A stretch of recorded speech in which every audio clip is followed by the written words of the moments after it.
अलीगढ़ के थाना civil line इलाके की रहने वाली महिला की तरह से परिवार न्यायालय में अपने जीवन साथी पति से 3 तलाक लेने को लेकर एक अजीब तरीके का प्रार्थना पत्र दायर किया गया। प्रार्थना पत्र में दिल्ली के द्वारिका निवासी महिला ने अपने शौहर पर सजने संवरने के लिए पैसा नहीं देने का आरोप लगाया, जिसके चलते महिला ने अपने शौहर से तलाक मांगने के लिए न्यायालय में यह अर्जी दायर की। महिला ने अर्जी में लिखा है कि वह अपने पति से बार बार सजने संवरने के लिए पैसे मांगती है, लेकिन पति उसको सजने संवरने के लिए पैसा नहीं देता है, इसीलिए अब उसे अपने पति से तलाक चाहिए। जिसके उपरांत काउंसलर के द्वारा पति से 3 तलाक मांगने वाली पत्नी को समझाने का काफी प्रयास किया गया, लेकिन महिला अपने पति से तलाक लेने की जिद पर अड़ी हुई है। दरअसल सिविल लाइन इलाके की रहने वाली एक महिला द्वारा परिवार परामर्श न्यायालय में एक तहरीर दी गई है। तहरीर में महिला ने अपने पति पर आरोप लगाया है कि वह उससे सजने संवरने के लिए पैसे मांगती है।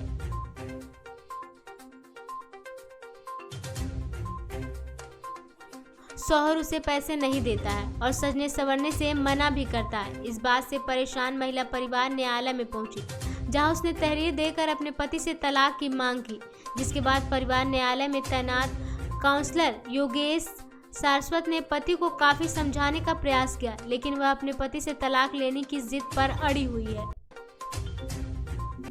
जी, किस तरह घटना हुई सर आपके साथ? कब शादी हुई? जो आपने जी, क्या पूरा मामला? मेरी शादी सन 2015 में हुई थी और शादी के कुछ दिन तक तो सही चला था, 1 साल तक।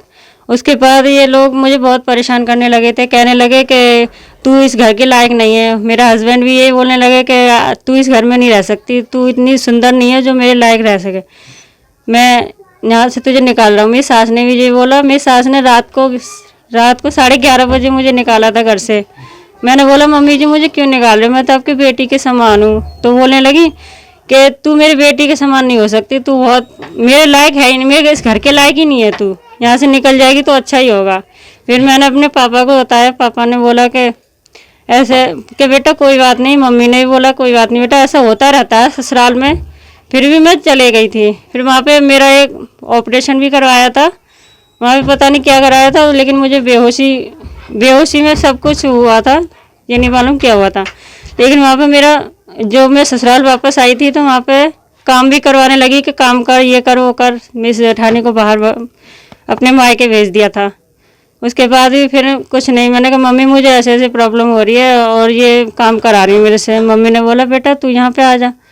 फिर यहाँ पे आई। फिर वहाँ पे कहने लगा कि वहीं पे रह तू, और यहाँ आने की ज़रूरत नहीं है, मैं वैसे भी तेरे को वहीं भेजना चाह रहा था, तू अच्छा हुआ अपनी तरफ से चली गई।